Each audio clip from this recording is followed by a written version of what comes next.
Este é um trabalho independente e conta com a ajuda das pessoas que têm sido abençoadas por ele. Se você quiser fazer parte do grupo de mantenedores desta obra, se informe das opções disponíveis na descrição deste vídeo. Agradecemos pela atenção e pelo carinho. Deus abençoe.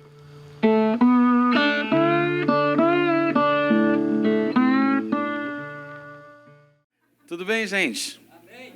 Vocês estão na paz? Amém. Glória. Amém. Que alegria. Bênção de Jesus. Deixa eu colocar aqui a minha coleira rapidinho, senão a gente vai até 2 da tarde, isso não pode acontecer. Bom, para quem não me conhece, quem está vindo pela primeira vez, meu nome é Natan, eu sou brasileiro da cidade de Fortaleza, capital do Ceará. E em 96 eu me mudei para Campina Grande, que é a segunda cidade da Paraíba, para morar com um casal de americanos do Alabama. Eu não sei exatamente que cidade, talvez Birmingham, não tenho certeza, mas morei com eles ali 2 anos e meio. Depois eu fui para o Rio de Janeiro, fiquei no Rio 3 anos e algum tempinho assim, 3 anos e meio talvez também. Me casei, voltei para Campina, meu filho nasceu, é o único paraibano de verdade, minha esposa é carioca, eu sou de Fortaleza, meu filho é paraibano. Então, missionário é assim, né?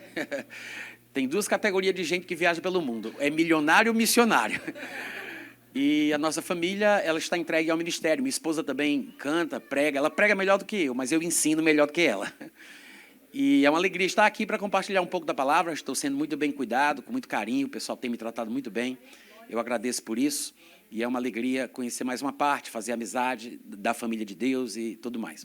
Hoje pela manhã, eu vou ter 1 hora para falar com você uma coisa que talvez exigisse 3 horas de estudo. Mas, vocês sabem, eu falo rápido, então vai ser o melhor custo-benefício da cidade. Eu prego 1 hora, vocês vão sair com 3 dentro do bolso, tá? Se eu estiver muito empolgado, eu quero que vocês prometam que vão me avisar que eu estou falando rápido demais. Então, faz assim, ó, se eu estiver muito acelerado, tá? Vamos treinar, como se estivesse num show de hip-hop. Como é que faz? Isso. Vou prometer que vou tentar falar mais devagar, desde que vocês me garantam que vão pensar um pouco mais rápido. Aí se encontra no meio do caminho, né? A passagem que eu quero falar com vocês é João capítulo 8, tá? Se quiser abrir, pode, não vai ler sem mim não, olha essa covardia, vamos ler todo mundo junto, tá? Mas abre lá. Esse texto de João capítulo 8, ele é interessante por várias razões. Eu sei que existe uma pequena polêmica, uma questão técnica sobre esse trecho, pela crítica textual. Há uma dúvida a respeito de onde ele deveria estar, não é dúvida se ele é ou não é inspirado. Porque os manuscritos não contêm o mesmo texto no mesmo lugar. Às vezes aparece mais para frente, mais para trás, no outro evangelho, está em Lucas, não sei onde. Aqui foi colocado no capítulo 8, mas você vai observar, dependendo da versão que você estiver usando, que ele está entre colchetes. O fato de estar entre colchetes não significa que ele não foi inspirado, ou não é confiável, não está nos melhores manuscritos, porque cada trecho tem sua própria história. Ele apenas está sendo apontado aqui como um texto que aparece em lugares diferentes e os compiladores das nossas versões não têm certeza de onde ele deveria estar no texto original, no texto grego original. Mas a gente percebe que ele é um texto inspirado e ele está em harmonia com o restante da mensagem do Novo Testamento. Antes da gente fazer a leitura, olha para cá, levanta a cabeça, presta atenção, vamos ler todo mundo junto. É preciso que vocês olhem para mim e acompanhem o que a gente vai ver, tá? Esse texto, ele vai revelar um contraste. Guarde isso na sua cabeça. Contraste. É um contraste entre o velho e o novo, entre a nova aliança e a antiga aliança, entre a lei e a graça, entre Moisés e Jesus.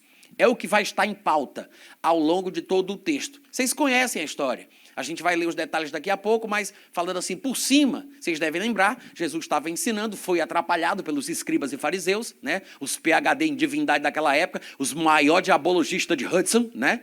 Chegam lá para atrapalhar por causa da concorrência, com inveja da popularidade do homem, aí eles vão querer envergonhá-lo na frente do povo. Atrapalham a sua mensagem, o seu ensinamento, trazem uma mulher surpreendida em adultério e tentam deixar Jesus sem resposta, né? Eles querem engarrafar Jesus, colocar ele contra a parede, confrontando o que ele pregava, porque eles conheciam o ministério de Jesus, sabiam da sua fama, conheciam o seu perfil. O homem era amigo de prostituta, era amigo de pecador. Então, eles chegam para confrontar Jesus, colocando o que Moisés falou com o que ele tinha para dizer. E é aí que a gente vai encontrar esse divisor de águas, tá? É importante que desde o começo todo mundo saiba do que é que se trata o texto, porque daqui para o final dessa mensagem a gente vai ter que se decidir de que lado a gente vai ficar. Porque a gente diz que é de Cristo, a gente diz que é de Jesus, né? A gente diz que ama a Deus, mas se comporta como os fariseus. Vocês vão perceber isso. Vocês vão perceber isso, tá? A pregação está só começando. Vocês chegam todos alegrezinhos aí, fica, fala a Deus, fala a Deus. Deus começa a falar de verdade. Daqui para o final do culto, vocês estão se segurando nas cadeiras. Cala, Deus. Cala, Deus. Versículo 1. Jesus foi para o Monte das Oliveiras e de madrugada... Não, senta. Senta, gente. Senta. Vocês têm que prestar atenção. Não quero ninguém cansado aqui em pé, não. Preste atenção. Até porque o texto disse que Jesus ensinava era sentado mesmo, não era em pé, não. De madrugada, voltou novamente para o templo e todo o povo ia ter com ele. E sentado, ele ensinava o povo. Jesus estava ensinando a palavra. Os escribas e fariseus... Repete aí as duas palavrinhas, como é que é? Escribas e fariseus. Se lembre disso. Quem são os escribas e fariseus? Os PhD em divindade. Os diabologistas, os profissionais da palavra, os técnicos das escrituras. Aquele povo que tem carteirinha. É esse tipo de gente, né? Os porta-vozes da verdade, que matam e desmatam em nome de Deus. Vocês sabem que são esses que vão pegar essa mulher apanhada em flagrante adultério, vão colocar ela de pé no meio de todo mundo, independente do que ela sente, da vergonha que ela sinta, do que ela está passando, e vão exigir que Jesus tome uma providência. E o que eles querem é que Jesus concorde que tem que matar. Porque Moisés mandou matar. Eles querem ver se Jesus tem coragem de fazer o que ele tinha costume. De salvar, de abençoar, de perdoar. Então eles querem confrontar Jesus com Moisés. E querem envergonhá-lo na frente dos seus ouvintes. Eles querem que todo mundo saiba que Jesus é diferente de Moisés. Pode parecer que é igual. Mas Moisés fala uma coisa e Jesus fala outra. E eles tinham percebido isso. Porque Jesus veio estabelecer uma nova aliança. Embora Jesus estivesse debaixo da antiga aliança, porque a nova aliança só vai se estabelecer quando a mudança é do sacerdócio. Lá em Hebreus capítulo 7, a Bíblia diz que não há mudança do sacerdócio, que não há mudança da lei, enquanto não há mudança do sacerdócio. E enquanto Jesus esteve na terra, ele era da tribo de Judá, tribo a respeito da qual Moisés nunca atribuiu o sacerdócio. Então, se ele estivesse na terra, nem sacerdote ele seria. Mas depois que ele ressuscita dentre os mortos, ele foi feito sacerdote, não pela lei do mandamento carnal, mas pelo poder da vida indissolúvel. Por isso é que ele permanece para sempre. É uma nova ordem, é um novo tempo, então a lei vai mudar. Mas enquanto ele está na terra, ele anda pisando em ovos. Ele sabe que não pode dizer tudo o que ele quer. Nem para os discípulos ele fala tudo. Ele não quer perder os seus ouvintes. Ele sabia que num determinado tempo futuro, quando eles fossem recriados, eles poderiam receber o Espírito Santo e aprender coisas maiores. Porque, afinal de contas, não dá para tampar buraco de pano velho com um pedaço de pano novo.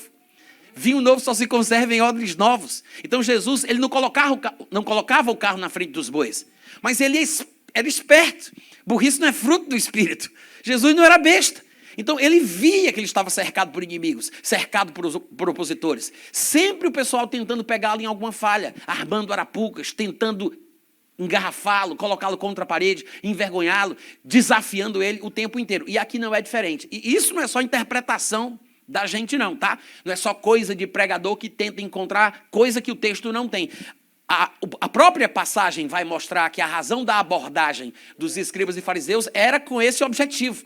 Se você der um pulo, por exemplo, aí lá para o versículo 5, você vai ver que diz que eles diziam: Moisés na lei mandou que tais mulheres sejam apedrejadas. Tu, pois, o que dizes? E isto, explica João, versículo seguinte, e isto eles estavam dizendo para tentar ele, para terem de que o acusar. O que eles queriam?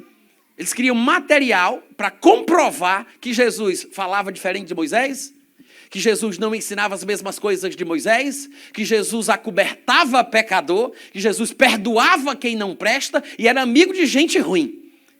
Então eles queriam envergonhar o homem, calar a sua voz, eliminar a concorrência, esse era o verdadeiro objetivo, porque Jesus estava ganhando popularidade. A multidão seguia Jesus, ele falava com o povo do jeito que o povo entendia. Não era aquela frescurada toda, aquele linguajar bonito demais, que ninguém entende o que é que o homem está falando. O pessoal entendia a mensagem, era abençoada e Jesus se misturava no meio da multidão. Ele não colocava distâncias e barreiras por seu mestre, por seu Senhor. Pelo contrário, ele lavava os pés dos seus discípulos. Ele estava dentro, no meio. Ele dava tanta liberdade que Pedro ousou repreendê-lo. Porque Jesus fazia ele pensar que ele podia. Pela liberdade, pela intimidade que ele possuía. Então, isso estava incomodando os escribas e fariseus, que se destacavam, queriam uma diferença, se achavam melhores, procuravam os melhores lugares, colocavam a roupa pomposa, né? Aquela coisa de se achar, como diz lá no Ceará, parece um cururu teitei. Depois vocês procuram a legenda aí no YouTube. Inchado, aquele fabuloso, né? Aquela coisa. E Jesus era simples. E ele estava ganhando popularidade. Por inveja, os escribas e fariseus, diz o versículo 3, trouxeram à sua presença uma mulher surpreendida em adultério. Veja bem, não era boato, não era fofoca, tá? Era um fato. Ela foi surpreendida no ato. Surpreendida em flagrante adultério. E fazendo-a ficar de pé no meio de todos, disseram a Jesus, mestre, manto terra. Fala bonito, mas vive feio. Sente feio. Pensa feio. Esse tipo de gente que sabe falar as palavras certas na hora que canta, na hora que prega, na hora que fala com os outros, mas o coração está longe do que Deus sente.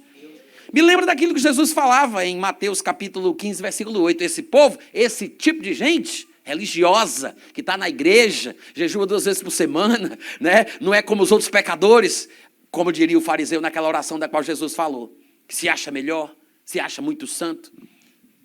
Não comete erro nenhum, que a vida dele é um erro só. Né? Ele se acha muito impoluto, uma figura. E aí, gente desse tipo sabe falar certo. Sabe dizer as coisas certas. Sabe dizer o que o povo quer ouvir. Né? É uma máscara. Honra-me com os lábios, Jesus diria em Mateus 15, 8. Mas o coração está longe. Honra com os lábios, mas o coração está longe de mim. Não há harmonia, não há sintonia. Jesus estava numa frequência diferente desse tipo de liderança religiosa. Não havia comunhão. Mas eles sabem falar bonito, né? Religioso, conhece a Bíblia, sabe citar versículo, sabe a passagem de Deus, a palavra de Deus decorada, sabe os paranauê tudinho. É profissional, é técnico, né? Fez bacharelado em teologia. E eu não estou querendo criticar o bacharelado, porque eu também sou bacharel. Não é nada disso, eu sou formado em programação de computadores e tem algumas outras profissões também, mas fiz o meu bacharelado, eu não estou diminuindo. Mas, às vezes, a gente coloca isso na frente como se fosse uma coisa muito importante, e não é. Não é. O mais importante é a graça, a misericórdia, o chamado e o dom de Deus. Uma pessoa pode nunca passar, gente, numa faculdade, nunca passar num seminário, mas se ela foi chamada para ministrar, ela, sem saber falar português, ela vai abençoar mais do que um desses PhD em divindade.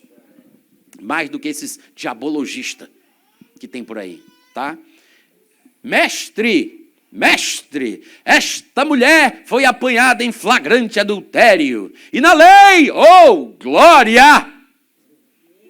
Moisés mandou matar. E agora? O que dizes? Eles não estavam querendo fazer o que Moisés tinha dito.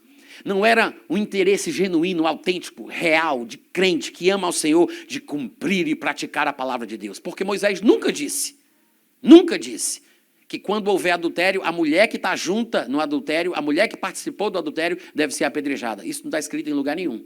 O que está escrito em Deuteronômio, capítulo 22, é que o homem e a mulher, ambos, devem ser apedrejados. Então, se é para praticar a palavra, cadê o homem? Cadê o homem? Alô? Não sei, eu suspeito muito dos escribas e fariseus. Esse povo era cheio de arapuca, de tramóia. Pode ser que eles tivessem até armado isso, procurando oportunidade só para ter de que acusar Jesus. Como é que os homens pegaram a mulher surpreendida, no ato, em adultério, e o homem escapuliu? Eu deixo o versículo para a meditação da igreja. Chegaram só com a mulher. Para eles, aquela mulher era apenas um meio pelo qual envergonhar Jesus. Eles não queriam, na verdade, praticar o que estava escrito na lei de Moisés. Eles queriam que Jesus perdesse a moral. Eles queriam que ficasse claro que o que Jesus falava contrastava com Moisés. Eles queriam que ficasse claro que Jesus era diferente. Que Jesus parecia estar querendo estabelecer uma nova lei, uma nova aliança, um novo tempo. Eles queriam que ficasse claro que Moisés mandava matar, mas parece que Jesus faz viver. E é exatamente isso. É exatamente isso. Moisés manda matar, a lei mata, mas Jesus dá vida. Tá, eles insistiam nisso, dizendo que Jesus tinha que dar uma posição, falar alguma coisa, porque eles queriam ter material para terem de que o acusar. O que é curioso é que no versículo 6 diz que Jesus, inclinando-se, escrevia na terra com o dedo. Ou seja, eles queriam que Jesus respondesse a pergunta, eles queriam que Jesus dissesse o que ele realmente sentia, mas como é que eles vão acusar Jesus do que Jesus fala se Jesus não fala nada? Jesus ficou quieto, ficou calado. Mas por que eles tinham tanta certeza que Jesus, se falasse, diria alguma coisa que comprovaria o sentimento que eles tinham? De que Jesus iria desdizer o que Moisés falava. Que Moisés tinha dito uma coisa, mas Jesus ia dizer outra. O que é que os fazia pensar que Jesus não diria exatamente o mesmo que Moisés falava? Porque eles acompanhavam o ministério de Jesus de perto. Eles estavam interessados. Eles queriam conhecê-lo bem para que pudessem armar uma cilada para que ele pudesse cair. Então eles conheciam como Jesus Cristo falava, conheciam a fama de Jesus, de ser amigo de pecadores, de prostitutas, de publicanos. Ele não fazia acepção de pessoas, se misturava com qualquer um, ia na casa de qualquer um, deixava qualquer um tocar nele. Jesus não tinha essa frescura, essa besteira. Então, sabendo eles do que Jesus pensava e o que ele poderia falar, eles acharam que trazendo essa pergunta, Moisés mandou matar, tu, pois, o que dizes? Jesus faria o mesmo que ele sempre fez. Vamos dar uma olhadinha no comportamento de Jesus e como Jesus tinha a mania de falar sobre certas coisas deixadas por Moisés, mas sempre tinha um porém. Olha comigo, Mateus capítulo 5, depois a gente volta para João capítulo 8, tá? Mateus capítulo 5, a gente vai encontrar aqui muitas declarações de Jesus, onde ele vai fazer exatamente isso. Moisés disse, eu porém vos digo. Moisés disse, eu porém vos digo. Olha aqui para mim, presta atenção, eu não dei versículo nenhum ainda, levanta a cabeça, tá? Você vai ver isso aqui daqui a pouco, mas antes da gente ler os versículos, que são alguns deles, onde Jesus faz esse contraste constante, Moisés, eu porém vos digo. Moisés disse, eu porém vos digo. Antes disso, Jesus sabendo que as pessoas poderiam entendê-lo errado, porque vocês sabem que tem gente que se esforça para entender o pregador errado, né? Se esforça. Então Jesus, sabendo que seus ouvintes talvez não entendessem o que ele iria fazer, prevendo um julgamento precipitado, Jesus faz o que eu chamo de advertência introdutória. Ele faz uma advertência. Ele vai começar a falar algumas coisas, mas antes disso ele introduz uma advertência. Diz, olha, eu vou falar umas coisas aqui que eu sei que vocês podem até se escandalizar e não entender muito bem, mas eu quero logo explicar que eu não vim para revogar a lei ou os profetas, isso está no versículo 17, não vim para revogar, eu vim para cumprir. Porque em verdade vos digo, até que o céu e a terra passem, nenhum i ou tio jamais passará da lei, até que tudo se cumpra. Ou seja, ele os adverte para que eles entendam que Jesus vai falar coisas, mas que o que ele vai dizer não é o que eles podem estar pensando. Então ele diz, olha, eu não vim para revogar a lei, eu vim para cumprir. Porque até que o céu e a terra passem, nem o i ou tio jamais passará da lei, até que tudo se cumpra. Qual é o problema da gente? Quando a gente lê esse texto, a gente pensa sobre ele igual como os discípulos de Jesus na época em que Jesus andava com eles. Porque os discípulos ainda não tinham nascido de novo, não tinham o Espírito Santo e não tinham o entendimento das coisas como convém. Hoje, nós estamos em uma situação bem melhor. Já nascemos de novo, já recebemos o Espírito Santo. E esse Espírito nos foi dado para que conheçamos o que por Deus nos foi dado gratuitamente. Então, a gente pode saber, deve saber sobre estas coisas profundas que Deus nos deu. A Bíblia diz, por exemplo, que aquele que ora em outras línguas, ele fala com Deus sobre segredos divinos. É por isso que quem ora em línguas se edifica a si mesmo. Ou seja, ele carrega o seu espírito como quem carrega uma bateria. Então, nós podemos conhecer os segredos, os mistérios de Deus através do nosso relacionamento com Ele. Coisa que os discípulos tiveram que esperar, pelo menos até o dia que Jesus Cristo foi morto, subiu ao céu, assentou-se à direita de Deus, recebeu a promessa do Pai e derramou o Espírito Santo como eles receberam no dia de Pentecostes, né? Então, enquanto estavam com Jesus, eles não entendiam tudo e tinham certas limitações. O nosso problema é que a gente lê o texto e pensa como eles. Porque quando ele diz isso, no versículo 17 e 18, o que é que a gente imagina? A gente acha que Jesus está dizendo que não veio para revogar a lei ou os profetas, mas veio para praticar. E não é isso que Jesus diz. Achamos que Jesus veio para praticar a lei. É o único que poderia praticá-la. Nenhum homem jamais praticou, mas Jesus veio para praticar. É assim que a gente interpreta. Só que um dos princípios básicos da interpretação de qualquer texto, da Bíblia ou não, é a gente entender o contexto daquela citação, daquela frase, daquela palavra, e também observar o que a mesma pessoa tem a dizer a respeito do que ela disse. Então, quem cria as expressões, quem cunha um novo termo, é a pessoa que o define.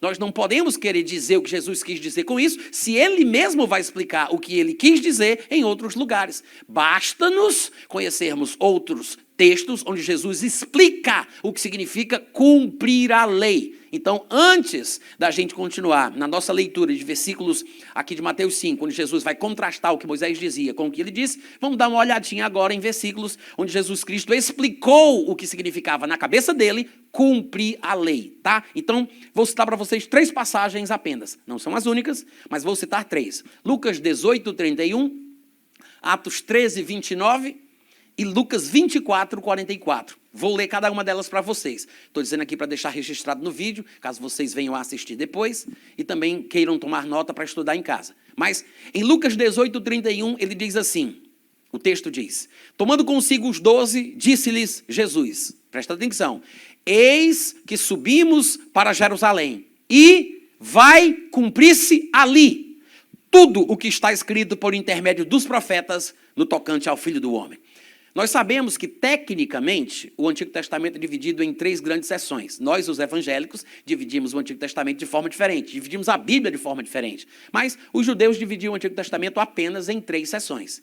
Os 3 blocos ou seções do Antigo Testamento eram a lei, os profetas e os escritos. Alguns dizem salmos, mas o fato é que haviam apenas esses 3 blocos. É uma divisão técnica, né, para que a gente possa compreender as escrituras à medida que as estudamos. Mas, na verdade, até mesmo o que é chamado de lei, que são os 5 primeiros livros da Bíblia, são textos produzidos pela unção de um profeta. Porque Moisés, que escreveu a lei, também era profeta. Embora não esteja dentro da classificação dos livros proféticos, né, como a gente divide tecnicamente, lei, profetas e salmos, lei, profetas e escritos, os textos de Moisés eram textos proféticos. O próprio Moisés admitiu isso. Ele falou, olha, Deus vos suscitará um profeta semelhante a mim, e acontecerá que aquele que não der ouvidos à voz deste profeta será exterminado do meio do povo. Então Moisés falando de Jesus, nessa declaração, ele se considera profeta, ele se diz profeta.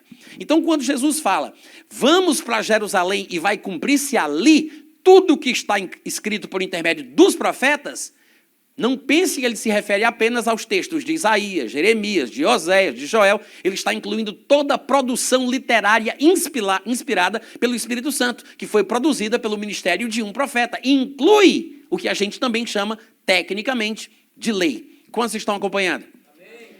Em outras palavras, e eu vou provar daqui a pouco que eu estou dizendo aqui é verdade, em outras palavras, Jesus está dizendo em Lucas 18, 31, nós estamos subindo para Jerusalém e ali vai se cumprir a lei e os profetas.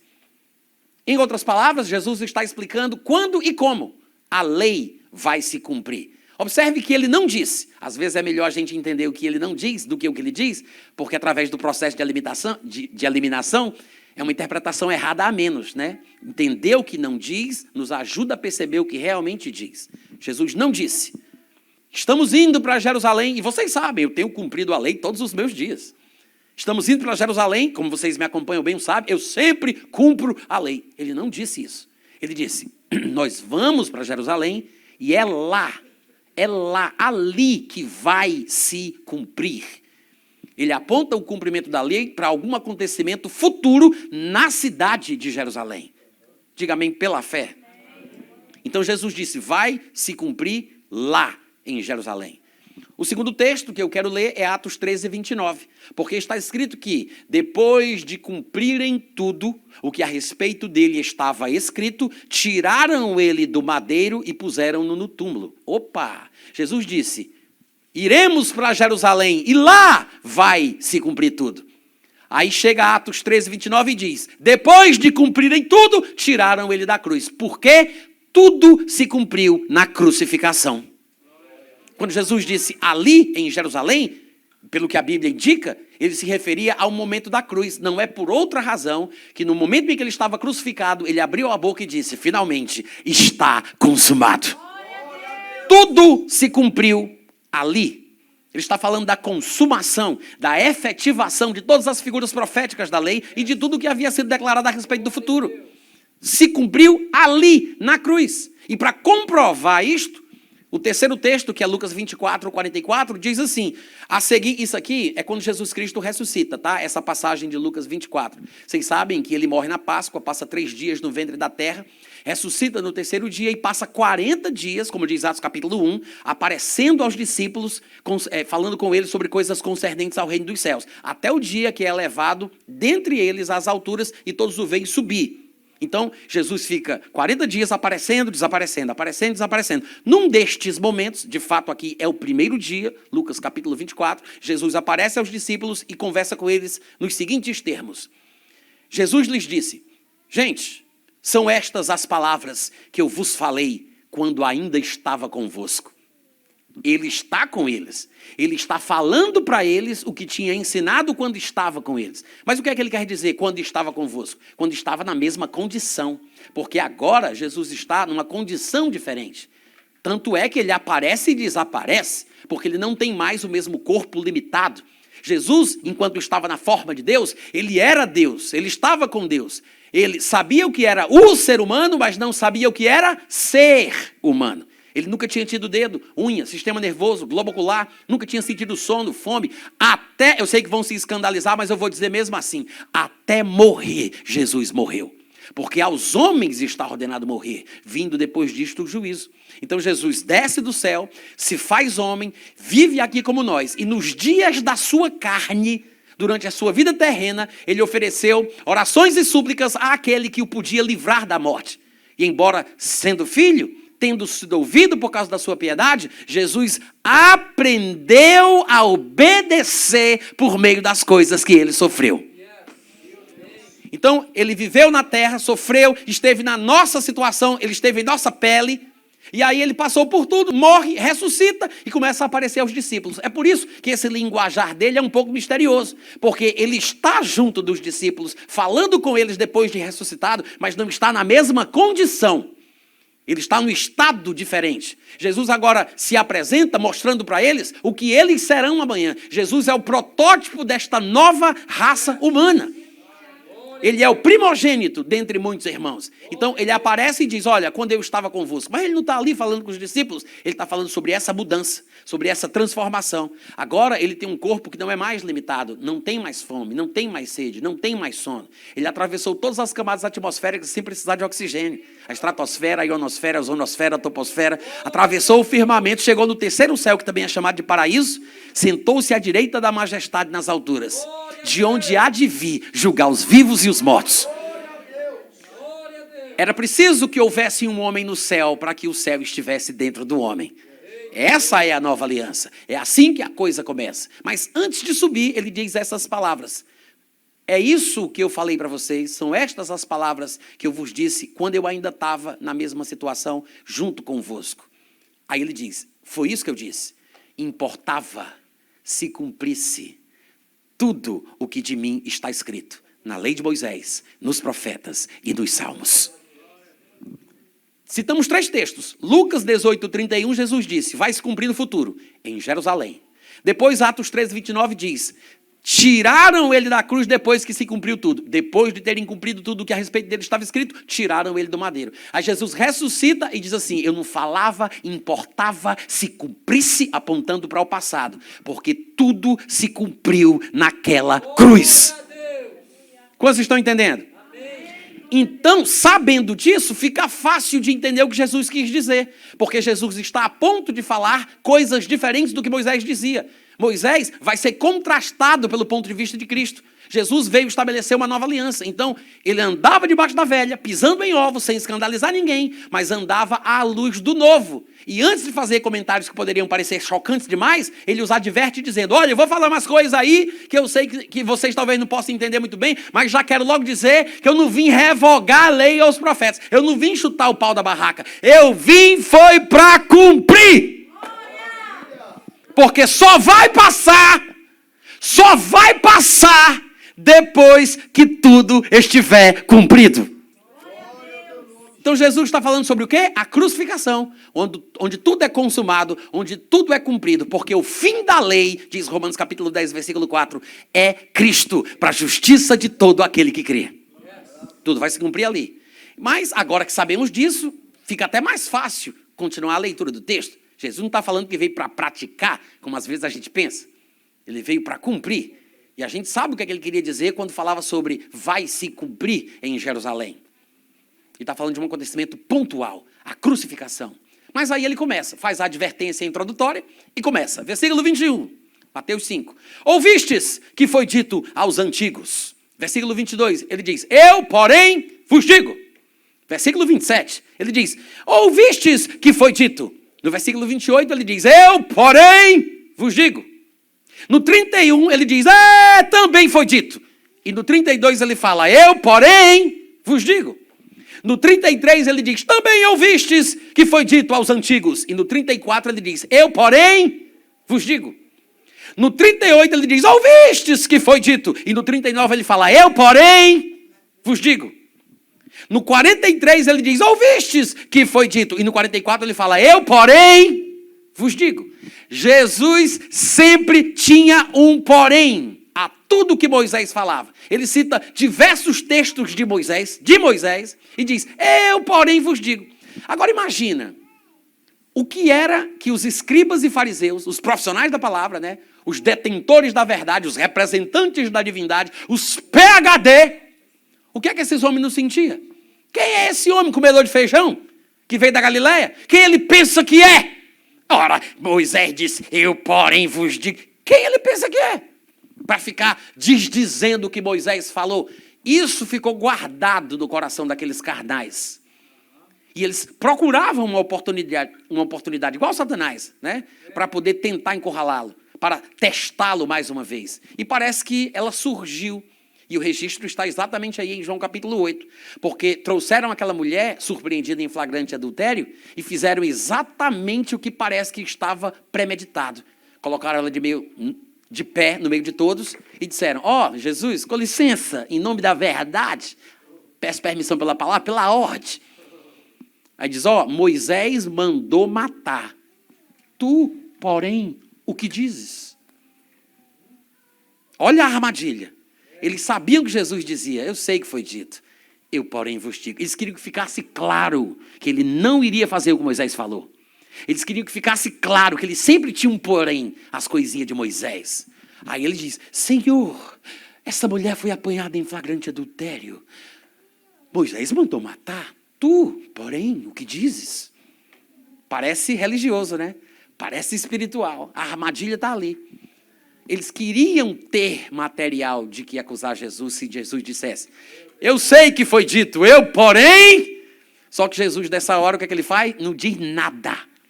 Cala a boca, baixa a cabeça, vai escrever no chão. Cadê aquele caba macho que faz chicote, sai chutando as mesas? Filho do diabo, raça de víbora! Cadê aquele homem? Caladinho e quietinho. Sabe o que é que isso ensina pra gente? Tem hora que é para falar, mas tem hora que é para calar. Você não expressa a sua sabedoria só quando você fala o que você sabe. Você expressa quando você também não diz coisa nenhuma. Muitas vezes a gente comete o grande erro de querer evangelizar ou de falar com as pessoas de Jesus através do poder da língua, achando que é a maior arma que a gente tem. Para você ter uma ideia, em 1 Pedro capítulo 3 está escrito que as mulheres que são casadas com maridos que ainda não obedecem à palavra, a recomendação de Pedro é que elas ganhem os seus maridos sem palavra alguma, apenas por meio do seu procedimento. Então existe momento para calar a boca. Eu sei que muita gente se sente inspirada para gritar, para falar, para gemer, para urrar, para grunhir. Poucos têm sentido a inspiração para calar a boquinha de vez em quando. Jesus calou a boca, baixou a cabeça e foi escrever no chão. Não tinham como acusá-lo do que ele diz se ele não fala nada. Agora, é curioso esse comportamento de Cristo. E claro, a gente vai encontrar a resposta do porquê ele fez isso olhando as coisas que ele dizia sobre como os discípulos deveriam se comportar quando passassem numa situação igual a que ele estava passando aqui agora. Porque Jesus instruiu os discípulos sobre o que fazer quando eles passassem por isso que ele está vivendo aqui. Lá em Mateus, eu não sei se vocês vão lembrar, mas eu vou ler aqui rapidinho. Em Mateus capítulo 10, do versículo 16 ao 20, Jesus estava dando instrução aos seus discípulos sobre como eles deveriam agir em situações semelhantes. E ele diz assim, olha, eu vou dizer uma coisa para vocês, eu estou enviando vocês como ovelhas para o meio de lobos. Por isso, sejam prudentes como serpentes e simples como as pombas. E tenham cuidado com os homens, porque eles vão entregar vocês nos tribunais, vão açoitar vocês nas sinagogas deles. Por minha causa, vocês vão ser levados à presença de autoridades do povo, governadores, reis, para lhes servir de testemunho, a eles e aos gentios. E quando vos entregarem, não cuideis em como ou o que haveis de falar, porque naquela hora, ô glória, naquela hora vos será concedido o que haveis de dizer, visto que não sois vós os que falais, mas o Espírito de vosso Pai é quem fala em vós. O que é que Jesus está dizendo? Na hora que te colocarem contra a parede, né? Na hora do vamos ver, quando te encurralarem e ficarem indagando a razão da esperança que existe em vós, não fiquem preocupados com o que ou com o como vocês vão dizer. Duas coisas. Ele disse, não vos preocupeis em como ou o que vocês vão falar. São duas coisas diferentes. Uma coisa é o que eu vou falar e como eu vou falar o que eu vou falar. Porque tudo pode acontecer. Se eu falar a coisa certa da forma errada, talvez não evite a minha morte. Talvez não evite a minha condenação. Você pode pegar uma pedra preciosa, uma barra de ouro, e tacar na cara de uma pessoa e dizer, toma, é tua. E você pode entregá-la nas mãos embrulhada no papel de presente. O ouro chega lá, mas de formas diferentes. Você pode quebrar o nariz e até matar a pessoa, se você não der da forma correta. Né? Então, Jesus disse, não vos preocupeis em como ou o que, o conteúdo e a forma. Aí ele diz, por quê? Porque não vão ser vocês que vão falar naquela hora. Não é no jejum do mês passado, não é da vigília do final de semana anterior. É na hora, é na hora. A inspiração do que dizer e como dizer vem na hora. Naquela hora vos será concedido. Aí está lá Jesus, encurralado pelos escribas e fariseus, influencers de Israel, né? Autoridades do povo, e ficam pressionando Jesus. O que é que ele faz? Naquela hora, ele baixa a cabeça e vai escrever no chão. E como eles, diz o texto, tá? Insistiram na pergunta, aí Jesus se levanta e diz, tudo bem, pode matar. Só que a forma que ele diz faz toda a diferença, porque ele foi inspirado pelo Espírito Santo. Ele disse, aquele que dentre vós estiver sem pecado, seja o primeiro que lhe atire pedra. Jesus não disse, ele não disse, só pode preencher o formulário do apedrejamento dessa tarde quem nunca cometeu pecado na vida. Ele não disse isso. Ele disse, nós precisamos de uma pessoa para dar o pontapé inicial. Só preciso de um, tá? Porque a primeira pedra tem que ser jogada por um santo. O resto não interessa. Ele disse, aquele que vai atirar a primeira pedra não pode ter pecado. E o único que preencheu os pré-requisitos, que era ele mesmo, baixou a cabeça, calou a boca e foi escrever no chão como se não tivesse entendido o que ele tinha dito.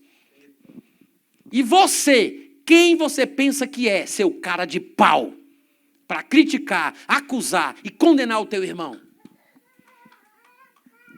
Fica olhando para frente, disfarça, ninguém vai desconfiar que eu estou falando contigo. Se Jesus poderia ter feito isso, não fez, né? E no final da história isso vai ficar mais claro, porque quando os acusadores saem, o que é que Jesus fala com ela? Ele diz, nem os teus acusadores te condenaram? Ele diz, nem eu tampouco te condeno. Os acusadores não a condenaram. Ele diz, nem eu tampouco. Então a gente vai ter que se decidir de que lado a gente vai ficar. Se a gente realmente é de Cristo, a gente tem que agir como Cristo, tem que sentir como Cristo, tem que pensar como Cristo, amar como Cristo, perdoar como Cristo. Diga amém. Ou então, se você acha que não aguenta, saia da igreja enquanto é tempo e vire macumbeiro. Tá? É isso mesmo. Mas se você quer seguir a Jesus, fazer o que ele manda e ser um servo fiel, faça, pode não ser fácil, mas é obrigatório. Amém, gente? Aí, diz no versículo 8, que ele se inclinou, continuou escrevendo no chão, mas eles, ouvindo esta resposta, porque foi uma palavra inspirada por Deus. Você sabe que uma palavra inspirada, ela surte muito mais efeito do que 10 anos de pregação insistente, né? Então, se você é guiado, inspirado para dar a palavra do jeito certo, né? Aquela palavra, da forma correta, isso faz uma diferença. Eu me lembro de uma história, quando eu morava no Rio de Janeiro, um amigo meu chamado Tomé, ele estava no meio de uma grande avenida, tinha carros indo e vindo, e ele estava no meio, né? Naquele, eu não sei nem como é o nome, que fica no meio das duas avenidas. E ele, da posição que se encontrava, conseguia ver que um carro vinha em alta velocidade, havia um ônibus parado, e uma criança na calçada, do mesmo lado do ônibus, dava a entender que iria atravessar na frente do ônibus para se encontrar com a mãe, que estava no mesmo canteiro que ele, no meio das avenidas. E a criança saiu já para fazer o movimento, e o carro vinha voando baixo. Ele disse que ficou tão desesperado que não sabia o que fazer. E quando ele viu a cena, a única coisa que ele pensou foi em dar um grito. E ele olhou e fez: "Ah!" A menina se assustou, aquele grito gigante, a menina se assustou, derrubou o que tinha na mão, ficou tremendo, mas viva. Um grito dado na hora certa salva uma vida. Imagine que uma palavra inspirada por Deus não pode fazer. Dita na hora certa, da forma certa, toca os corações dos maiores incrédulos. Escribas e fariseus religiosos carnais que queriam matar aquela mulher e matar Jesus para eliminar a concorrência, foram tocados pela palavra de Deus. Porque está escrito que quando eles ouviram esta palavra, quando ouviram esta resposta, está escrito que eles foram acusados pela própria consciência. Até as consciências mais adormecidas são despertadas por uma palavra inspirada pelo Espírito Santo. Jesus sequer acusou os acusadores. A consciência dos acusadores os acusou, porque foram expostos a uma palavra ungida. Uma palavra inspirada. Essa é a diferença entre a gente se esforçar para tentar obter um resultado na carne e você ser realmente cooperador de Deus no Espírito Santo. É tudo mais fácil, tudo flui melhor, alcança os lugares mais profundos, mais difíceis, o coração e a consciência do mais pecador, acusados pela própria consciência. Foram se retirando um por um, a começar pelos mais velhos, porque tinham pecado mais do que os mais moços, né? A começar pelos mais velhos até os últimos, ficando só Jesus e a mulher no meio onde estava. Agora que Jesus não tem mais oposição ou resistência, ele pode falar o que ele realmente pensa. O problema é esse, às vezes a gente não sabe o que Jesus realmente tem no coração, porque a gente está sempre querendo ensinar para ele alguma coisa. A gente não quer aprender e nem ouvir o que ele tem para dizer. Mas quando os opositores, os que resistiam, né, os que achavam que já sabiam, que queriam ensinar, interpretar corretamente, quando esse povo saiu, aí Jesus pôde falar. De que lado você está, eu não sei, mas você vai ter que pensar. Tá? Porque dizemos que seguimos a Cristo, mas agimos como os fariseus. Sentimos como fariseus. Não perdoamos como os fariseus. Somos tão carnais quanto eles, ainda que dizemos que seguimos a Cristo. Mas não fazemos o que Jesus fazia, não amamos como Jesus amava e não perdoamos como ele perdoou. Está ficando quieto aqui hoje pela manhã na igreja. Aí Jesus olha para a mulher, versículo 10, não vendo a ninguém mais além da mulher, perguntou para ela: mulher, onde estão aqueles teus acusadores? Ninguém te condenou? Ela respondeu: Senhor, eu moro aqui há muito tempo, toda tarde tem aqui um ponto turístico, é o apedrejamento da tarde, todo mundo vem ver. Mas hoje ninguém me condenou. Aí, no versículo 11, Jesus respondeu para ela: nem eu. Nem eu. Que coisa linda. Ele diz: os acusadores não te condenaram? Ela diz: não, Senhor. Nem eu tampouco te condeno. Vai e não peques mais. Amém, gente? Isso é graça, tá? Isso é graça.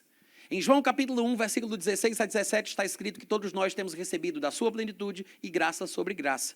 A lei foi dada por intermédio de Moisés. Agora, a graça e a verdade vieram por meio de Jesus Cristo. Há uma diferença gigantesca entre o que Moisés ensinou e o que Jesus ensinou. Entre o que a lei exigia e o que a graça nos doou. Muitas vezes a gente não percebe isso. Se você pergunta para um evangélico médio, que não tem muito conhecimento da Bíblia, qual é o mandamento que nós temos, qual é o mandamento que nós, na Nova Aliança, o mandamento da Nova Aliança, é comum as pessoas responderem: amar a Deus acima de todas as coisas e o seu próximo como a si mesmo. Isso não é o novo mandamento. Não é o mandamento da Nova Aliança. Isso é coisa antiga, ultrapassada, obsoleta, é da lei. O que está escrito na lei, em Levítico 19, 18, é assim: não te vingarás nem guardarás ira contra os filhos do teu povo. Ou seja, tu vai amar o teu próximo, os filhos do povo. Ele não está falando dos estrangeiros, dos que estão longe.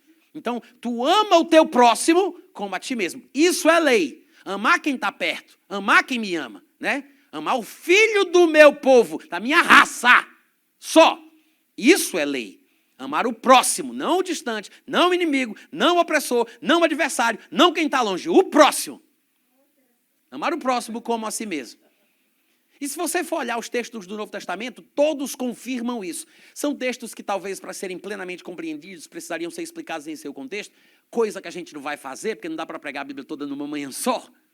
Mas eu vou citar alguns deles. Gálatas 5,14, por exemplo, diz assim: porque toda a lei se cumpre em um só preceito, a saber, amarás o teu próximo como a ti mesmo. E o que é isso? Ele está falando sobre o cumprimento da lei e não da nova aliança, não do novo mandamento. Ele está falando da lei. Romanos 13, do 8 ao 10, igualmente, diz assim: a ninguém fiqueis devendo coisa alguma, exceto o amor com que vos ameis uns aos outros, pois quem ama o próximo tem cumprido a lei. O próximo, então, é lei. Por isso, não adulterarás, não matarás, não furtarás, não cobiçarás. E se tiver qualquer outro mandamento, é claro que tem. Ele só citou 4. Ele está se fazendo de besta? Não, ele sabe o que está fazendo. É uma abordagem proposital para mostrar que não interessa. O mais importante é outra coisa. Ou seja, se fosse importante guardar os 10 mandamentos como as pessoas pensam, ele teria citado tudo e não dito. E se tiver qualquer outro, ele não sabe que tem, não? Claro que ele sabe. Claro que ele sabe. Até porque quem ama não faz nenhuma das 10 coisas que são proibidas. Aí ele continua: e se tem qualquer outra coisa, tudo se resume nisso. Amarás o teu próximo como a ti mesmo. Ele está resumindo o quê? A lei. Ele está resumindo a lei. E ele explica que é isso que ele está resumindo. Versículo 10. O amor não pratica o mal contra o próximo, de sorte que o cumprimento da lei... Ele está falando do cumprimento da lei, da prática do que a lei exige. E ele está falando do amor ao próximo. E em Mateus 22, 36 a 40, nós vemos que alguém chega para Jesus e diz: mestre, qual é o grande mandamento na lei? Aí Jesus responde: amarás o Senhor teu Deus de todo o teu coração, de toda a tua alma, de todo o teu entendimento. Este é o grande e primeiro mandamento. O segundo, semelhante a esse, é: amarás o teu próximo como a ti mesmo. E Jesus explica no final, concluindo: destes 2 mandamentos dependem toda a lei e os profetas. Até aqui não lemos versículo nenhum que fale sobre a regra de vida e conduta para o Novo Testamento. Nenhum desses textos fala sobre o mandamento que nos foi dado. Porque aqui não tem nenhum novo mandamento. Nós temos mandamentos antigos sendo explicados à luz desta aliança que vivemos agora. Porque estava escrito em Levítico 19, 18, amar o próximo como a si mesmo. Isso não é novo mandamento, é velho. Está no Antigo Testamento, nos 5 primeiros livros da Bíblia. Natan, qual é o novo mandamento então? É simples, é só ver o que foi que Jesus disse que era novo. Está lá em João capítulo 13, versículo 34. Está lá em João capítulo 15, versículo 12. Jesus disse: o novo mandamento é este, que vos ameis uns aos outros, como eu vos amei. Não é amar como você se ama, não é amar o próximo como você se ama. É amar qualquer um, até mesmo o inimigo, como Jesus amou. Não é como você se ama, mas é como Ele te ama. Eu não sei o quanto você se valoriza. Eu não sei se você sabe o valor que você tem. Eu não sei se você se ama direito. Você não vai me amar com esse amor fuleiragem que não vale uma cibazol, como diz o cearense. Não vai me amar com isso, não. Não vale uma arruela furada. Você vai ter que me amar. É obrigatório, tá? Você vai ter que me amar do jeito que Jesus te ama. É obrigatório. Ah, não dá para mim. Vai virar macumbeiro. Larga esse negócio de cristianismo que não é para você. Agora, se você quer servir a Deus, fazer a vontade do Senhor Jesus, como Ele quer, você vai ter que começar a fazer isso. Amém, gente? Amém. Este é o novo mandamento, né? Amar como Ele. Ele diz isso em João 13:34 e no João 15:12 ele repete. Ele diz, o meu mandamento é este, vos ameis uns aos outros, assim como eu vos amei. Esse é o amor de Cristo, que perdoa até o mais vil pecador.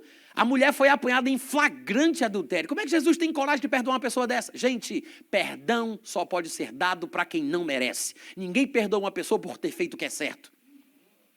Ah, mas pelo menos merecesse? Se merecesse, não era perdão. Desgraça. Para quem é perdão? Só para quem não merece.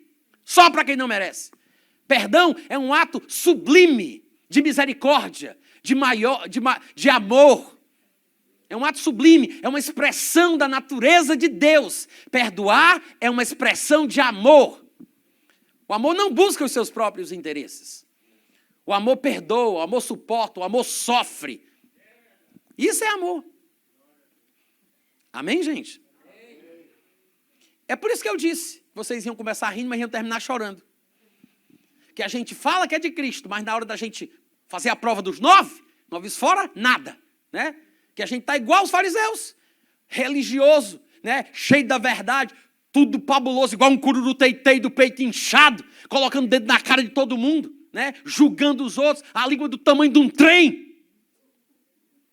Fingido, na frente ri, abraça e por trás fala mal. Safado, covarde. Ainda bem que eu vou embora amanhã. Eu estou brincando. Vamos pensar, gente. Será que estamos expressando o amor de Deus? Eu não vou entrar nos detalhes do que a gente falou aqui ontem, porque ontem eu expliquei um pouco sobre o que é pecadinho e pecadão, né? Que existem pecados maiores do que outros. Tem pecados que são mais graves, tá? A gente não vai ter tempo de explicar, eu espero que vocês depois conversem com as pessoas que vieram para o seminário, que foi muito bom, graças a Deus. Quantos podem confirmar com aleluia aí? Não vai dar para a gente falar, mas em Mateus 12:32, Jesus compara o pecado de alguém falar uma coisa contra o Filho do Homem e a pessoa que fala contra o Espírito Santo, dizendo que a blasfêmia contra o Espírito não tem perdão, nem nessa vida, nem na outra. Então ele distingue o pecado contra ele e o pecado contra o Espírito. Em João 19:11, Jesus disse, quem me entregou a ti, Pilatos, maior pecado tem. Então Jesus designa um possível pecado maior. Então, os pecados não são iguais. E em 1 João 5:16-17, João disse que se alguém vê o seu irmão cometer um pecado que não é para a morte, porque tem diferença. Tem pecado que mata, mas tem pecado que não mata. Mas se alguém cometer um pecado que não é para a morte, orará e Deus concederá a vida aos que não pecaram para a morte. Se alguém tiver pecado para a morte, por isso não digo que ore. Porque toda injustiça é pecado, mas tem pecado que não é para a morte. Então tem diferença, né?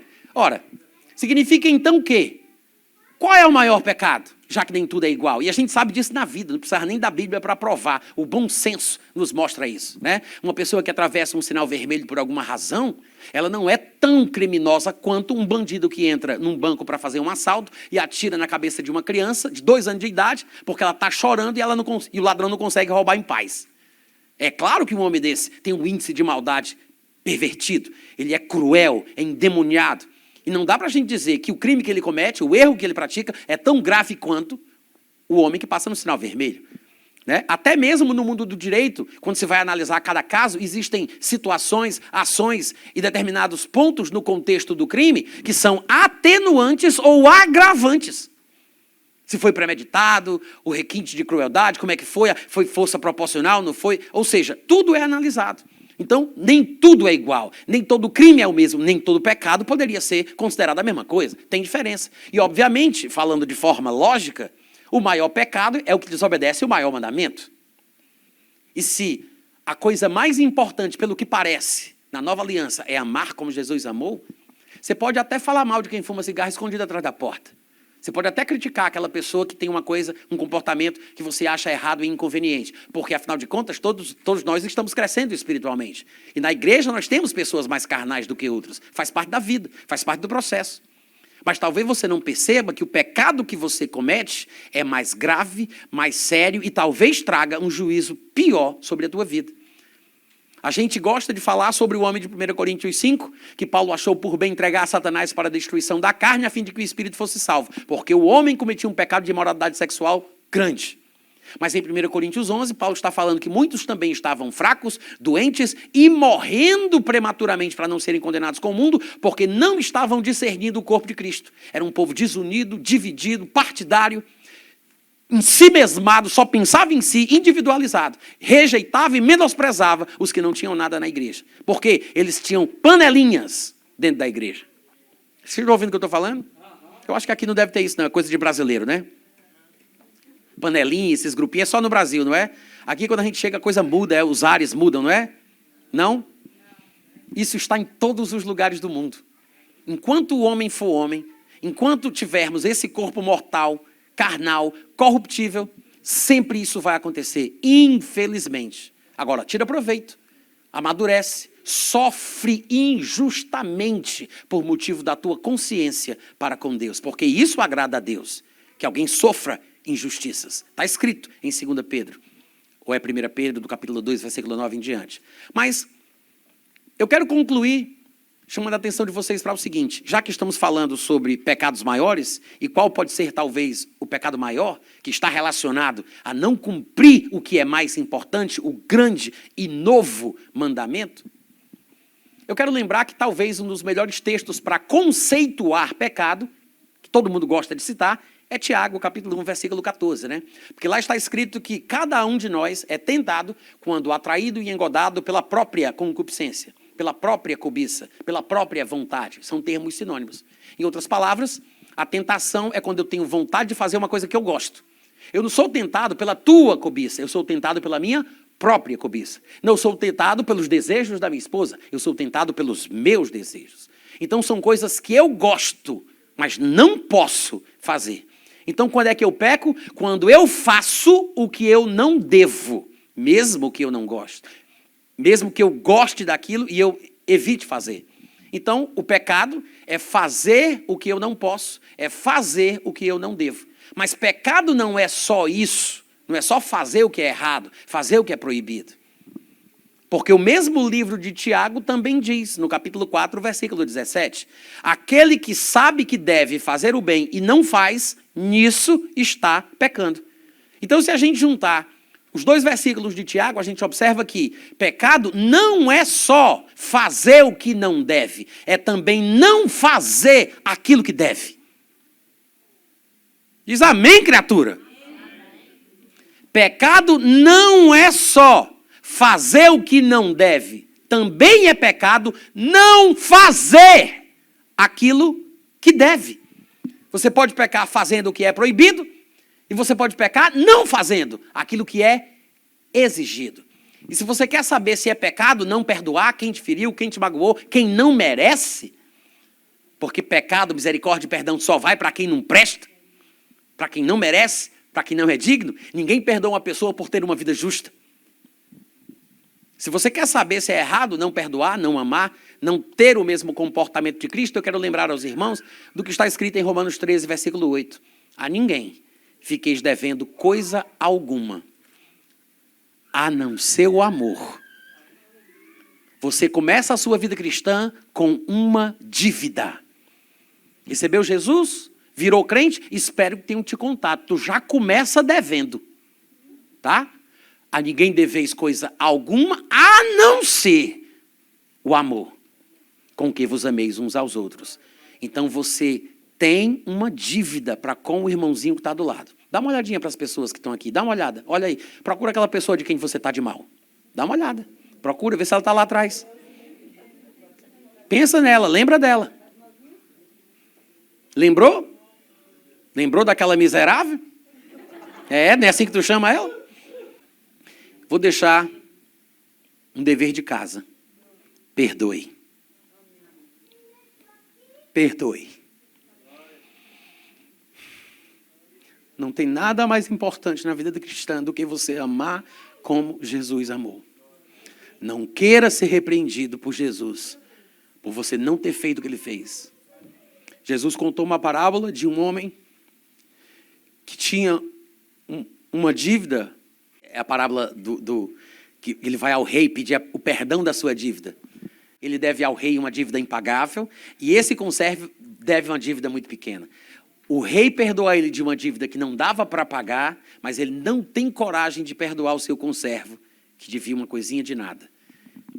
E Jesus ficou tão indignado com essa história que ele disse que, por causa disso, aquele rei, quando souber do comportamento que aquele homem teve, ele vai cancelar o seu perdão.